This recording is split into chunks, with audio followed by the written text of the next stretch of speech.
you guys are new to the channel and you're just waking up and you guys are kind of like me that are just kind of trying to figure all these things out as we go, and you're just kind of waking up to the idea of how corrupt our government is, and you think that this might be something new, and you probably don't recognize this man on the screen. This is the FBI Los Angeles Division Chief, former Ted Gundersen. Now, Ted was one of the original FBI whistleblowers, and if you talk to even some of the main FBI agents who came whistleblowers, they all try to convince you that this guy is crazy. But when you actually start listening to things that Ted was warning us about, he was warning about underground tunnels, underground schools, these underground pedophile networks, 9/11 being a hoax, the Oklahoma City bombing, and that being an inside job and a cover-up, and how corrupt our FBI has been for so long. And you know the saying. What's the saying? Meet the new FBI director, same as the old FBI director. It's really bizarre, and I don't know what type of technology they have. Maybe Kash was this perfect plant. He was in on it the whole time. But I think everybody's starting to wake up and realize how corrupt Kash Patel truly is. And nothing's adding up with the Charlie Kirk investigation. So I think it's really important that we take the time. It's going to be a longer video. But I want you to listen to what Ted had to say. If you guys got an extra 20 minutes, maybe throw this on when you guys are going to bed tonight. And just give it a listen and hear what this man has been telling you. So that way, as you start to try to process the Charlie Kirk investigation and what we're trying to expose, understand that we're trying to expose an animal that's a Leviathan. And this thing's been alive, and it's been thriving, and it's going to continue to thrive until enough of us wake up and we just stop putting up with it. So let me introduce you to Ted Gundersen. God bless. Actually, I had quite an illustrious career, 27 and a half years in the FBI. And in those 27 and a half years, I had 13 assignments, so I moved around the country. The only part of the country I never did live in was really the extreme northeast U.S. So also during my career, I handled just about everything. I was counter-espionage, counter-terrorism in New York and Connecticut, and I negotiated with some skyjackers at Philadelphia International Airport for 2.5 hours, July the 12th, 1972. And I ended up being in charge of most of Southern California. Had over 700 personnel under my command. I personally investigated the Oklahoma City bombing case, huge cover-up. Jack Kennedy's assassination, huge cover-up. Bobby Kennedy's assassination, huge cover-up. World Trade Center, huge cover-up. Okay, terrorism. They're using it as an excuse to take away our constitutional rights and our civil liberties. The Bilderbergs. I'm Ted L. Gundersen, a 27-year veteran of the FBI who retired in March of 1979. At the time of my retirement, I was the senior special agent in charge of the FBI Los Angeles Division with more than 700 personnel under my command and a budget of $22.5 million. I was an agent on the street for 9.5 years, and then I advanced administratively.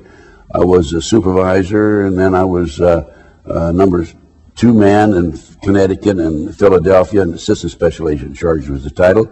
And then I became a chief inspector, and then I was agent in charge in Memphis, Dallas, and the senior special agent in charge in Los Angeles, because I had 3 other special agents in charge under me and 24 supervisors under them. I have information chiseled in stone, documented, that the FBI had advanced knowledge about 911 and did nothing to prevent this from occurring. And this is atrocious. It's unbelievable, having been a former FBI agent myself. And it's very obvious that this whole thing is being orchestrated by the powers that be at the highest level of our government, and I want the world to know about it.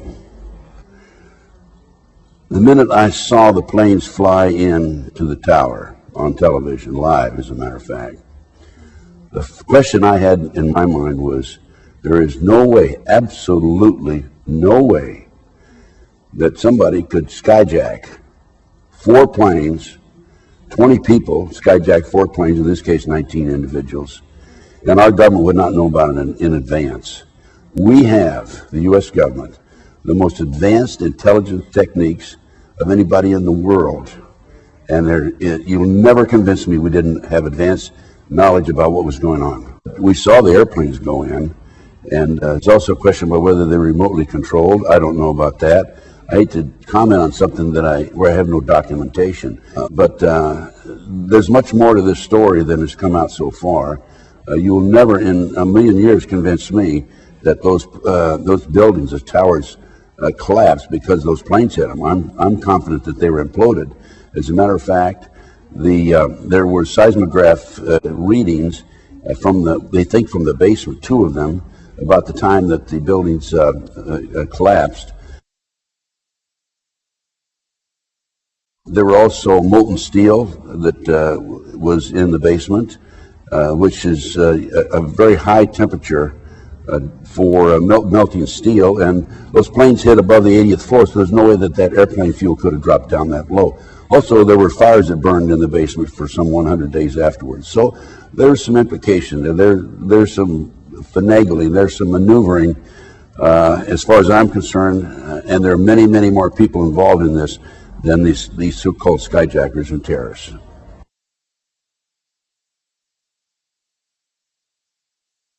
The anti-terrorism legislation was written back in the middle 1980s under the George Bush Sr. administration.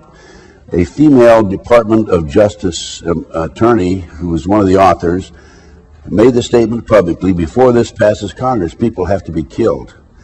Now, if we fast forward to a World Trade Center car bombing in February 1993. At that time, the FBI had a 43-year-old former Egyptian army officer as an informant who was in with the terrorists. He was commissioned by the terrorists to put the bomb together. He went to his FBI superiors: we're going to use a dummy bomb, right? And they said, no, we're going to use a real bomb. So the FBI not only knew in advance that they were going to bomb the World Trade Center, they furnished the ingredients for the bomb, which is absolutely unbelievable that they get away with this.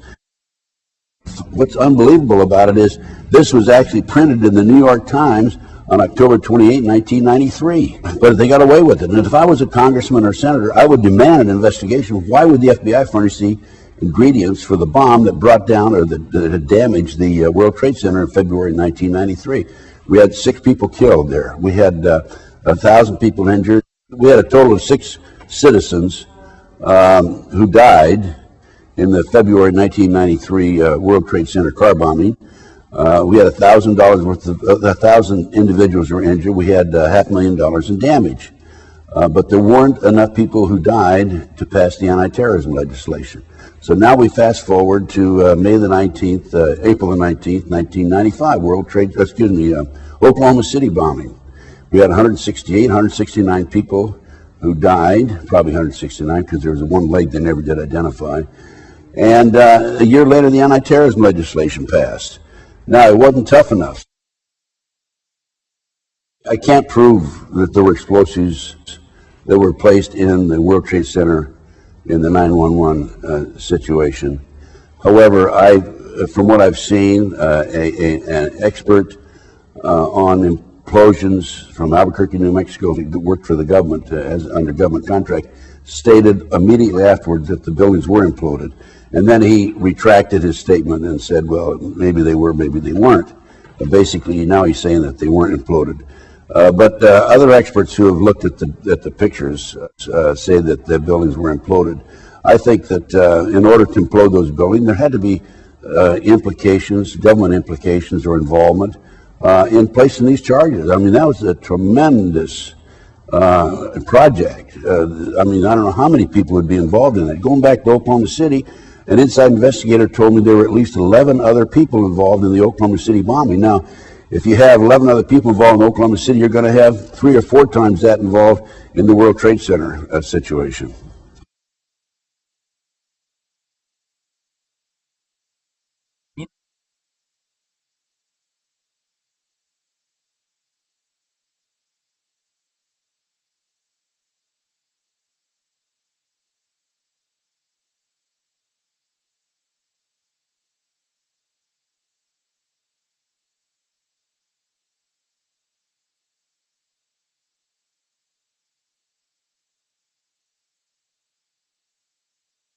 Going back to Oklahoma City, the government claimed that there was a fertilizer, ammonium nitrate fertilizer bomb in the truck.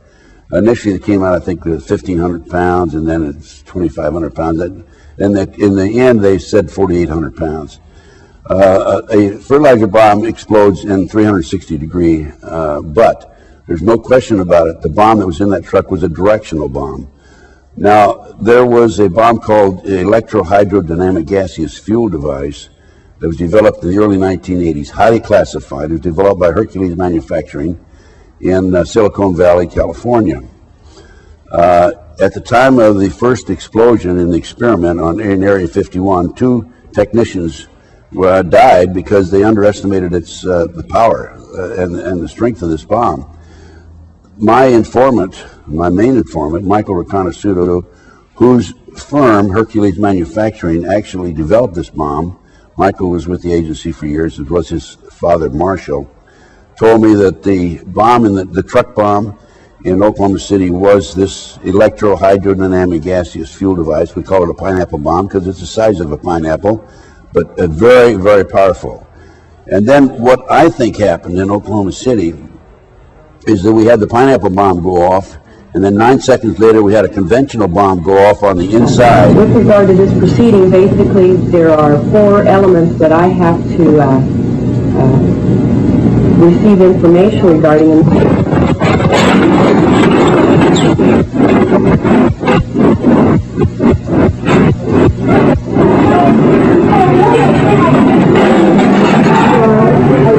Everybody, let's get out of here. Now, what's the electricity line? What's the line? What's the line? Yeah. On the main door. All the way to the right, I have a newspaper article, actually a publication from the Fireman's magazine, where the author, who is the editor of the magazine and obtained the information from the Oklahoma City Fire Department, states that 4 unexploded devices were brought out of Oklahoma City, the Murrah building. That 4 unexploded devices were brought out of the Murrah building. This is in this article, Fireman's publication. I think it was September of 1995 when it was published. Now, if that's the case, then you had 5 conventional bombs planted on the inside, and you had the barometric bomb or the pineapple bomb in the truck. And now we have the news media. I have copies of the news media that were recorded that afternoon, the afternoon of Oklahoma City, and reporter after reporter after reporter has made the statement, oh, they recovered a bomb that was unexploded. One of them is specifically said, they recovered a bomb, and now we're going to know where the bombs came from because it has U.S. Army written on the side, stenciled on the side. So we have, and McVeigh, as far as McVeigh was concerned, I think McVeigh was a mind control victim. The government said he's flunked out of Special Forces. I doubt that. I think he was in Special Forces. He wrote a letter to his sister saying he'd been recruited by the CIA to be trained as a professional assassin and also to work on the CIA drug operation. And he was visited in Oklahoma City and in Colorado when he was in custody by Dr. Jolly West, DLA. Dr. West is the foremost expert on MKUltra. MKUltra is a government CIA mind control program. I had absolutely no knowledge of the project, MKUltra, the Monarch project, during the period I was in the FBI. It was only after I got out of the FBI and I started doing my own research. And that came about because I was the investigator of the Jeffrey R. McDonald case. He's a former Green Beret doctor who was convicted of murdering his wife and 2 children in Fort Bragg, February 17, 1970. And he was tried and convicted, sentenced to 3 consecutive life sentences. I was called into the case after he'd been tried and convicted. His friends said he's innocent, and I began my investigation. And within 10 months, October 25, 1980, I obtained a signed confession from a girl, Helena Stokely, who said Dr. McDonald did not commit those crimes. They were committed by her satanic cult group. The satanic cult group was distributing drugs up and down the East Coast that were being flown in plastic bags of the body cavities of the dead GIs coming out of Southeast Asia. And this is the late 60s, early 70s. This is all documented. Time magazine, January 1, 1973. Dr. McDonald is absolutely innocent, and he's in jail today, 20-some years in prison. Now, the reason I tell you about that case is because after I developed this information and went public with my confession from Helena, I was on national TV, I was on radio talk shows, And people came from all parts of the United States and said, hey, I know all about that, satanic cults, it's for real, I'm a victim, et cetera, et cetera, et cetera. And that's how I became involved and embroiled in these very controversial issues. And then I started doing my own research, and one thing led to another. And then I investigated the international child kidnapping ring out of the Midwest, out of Nebraska. They were flying children out of Sioux City, Iowa to Washington, D.C. for sex orgies with congressmen and senators. And just went on and on. Then I had the McMartin case out of Southern California. The children were dropped off in the school in the morning by their parents. They picked them up late in the afternoon. In the interim, they put the kids through tunnels and up into the trapdoor, the triplex next door, put them in automobiles and prostituted them. 2, 3, 4-year-old children. Unbelievable. And this is how I became involved in all these issues. And I just kept going, as any good investigator would do. I just keep going. The international child kidnapping ring is not being exposed. I have personally given my documentation to the FBI on at least 6 or 8 occasions, and I have been ignored because it's a covert CIA child kidnapping operation that's been active since the early 1960s. What's happening here is these children are being flown, or were in the past in the 1980s, out of Sioux City, Iowa, to Washington, D.C. for these sex orgies for the purpose of blackmailing the congressmen, of compromising them. And, of course, hey, there's a bill that's going to be passed on Monday, and then I can come around to you and say, Congressman, you remember when you were with that little boy, that little girl last Friday? Okay, you better vote this way. That's exactly what's happening. It's called blackmail. This is a CIA covert operation. It's called the Finders out of Washington, D.C. And they're involved in kidnapping and international trafficking of children around the world. And I had, in my day, in the 80s, I had one of the kids who was actually part of the kidnapping team. When he was 10, 11, 12 years old, they would put him out as a decoy in the parks or shopping malls and so forth, and to attract the kids his age over near the car. And then the adults would grab the children and be off with them. One little kid was a 12-year-old newspaper boy named Johnny Gosh out of West Des Moines, Iowa. Johnny Gosh was kidnapped, and back in 1982, he was taken in, used as a sex slave. Later, he and another kid escaped. They stole a car and escaped, and Johnny Gosh is in hiding right today, by the way.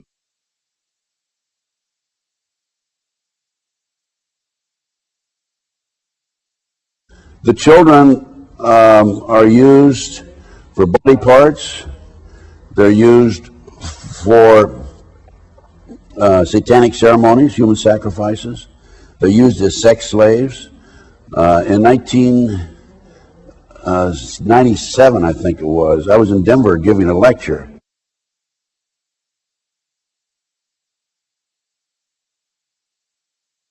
I had a tip from an airline employee that 210 children flew out of Denver to New York and then on to Paris, France.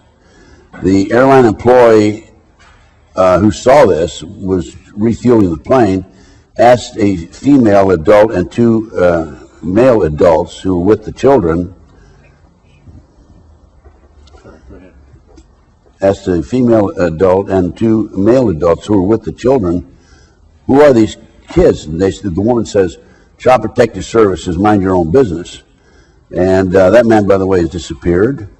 I also had a tip from an airline employee, a flight attendant out of Los Angeles, that a plane load of kids, children, was flown to Paris, France.